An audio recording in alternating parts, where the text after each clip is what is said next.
I love parables. I love old Zen stories because storytelling is such a powerful way for us to get a message and not receive it up here, but receive it here. So I'm going to tell you a story.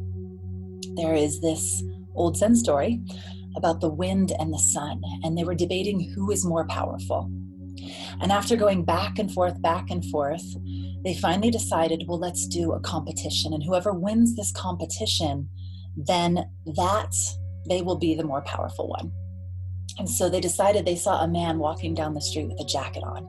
And they said, whoever can get him to take his coat off, then we will be the more powerful one. So the wind goes first. And the wind begins blowing and blowing and huffing and puffing and just blowing and using all of its force to attempt to get this coat to blow off of this man. But no matter how hard the wind blew, the man would just hold onto that coat tighter and tighter and tighter, and the wind just couldn't get the man to take the coat off. And eventually, through burnout and exhaustion and overwhelm, the wind gave up. So the sun takes over, and he simply decides to just do what he knows how to do best, and he just shines down brightly on this man. And he shone brighter and brighter until the man slipped off the coat and he flung it over his shoulder. So the wind attempted to do by force what the sun did by simply being. And this story, this parable, teaches us a new approach, a new paradigm, an alternate consideration to our power.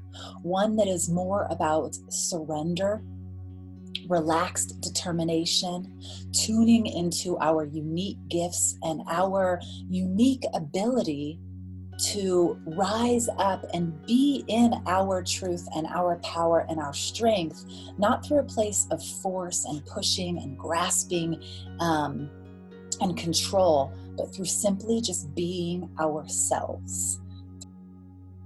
And boundless is a big aspect of this, is for us to uncover the sun within our own spirits, to uncover what it is that allows for us to step into our truest power, our truest potential, to bring our full selves to the world in a way that is more easeful rather than forceful.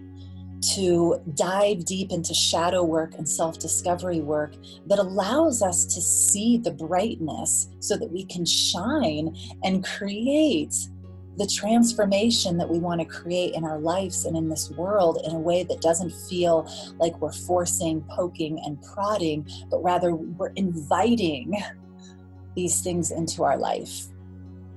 And, it's not that it's magic. This is all practical, pragmatic, neuroscience, deep coaching work, and also to approach it from that place is very masculine, and to bring in an edge of the mystical, an edge of really learning how to source our power from within is a more feminine approach to leadership. And when I think of leadership, I don't just think about our work in the world, or if we have some role in the world where, we're in high management, we're in politics, but leadership is really how we are showing up in the world, how we are being in relationships, how we are parenting, how we are approaching difficulties when we hit challenges in our life. Who do we become? Where do we go? Do we completely check out and lose ourselves?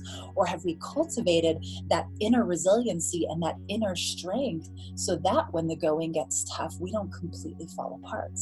This is what Boundless is about. This is what I'm inviting you into. So if this is something that you have been drawn to in any way, I really encourage you, because the doors close on Friday, to tune in, check in with me. Set up a time to speak with me. Hit yes on that button. Say yes to your rising in 2020. What a potent and powerful year to do this. You will not only be literally supported by me and a community, but you are going to be supported by the energies that are coming together in 2020. So I hope to hear from you. We are already developing an incredible group of people, and I would love to meet you, talk with you, and explore possibility for you in 2020.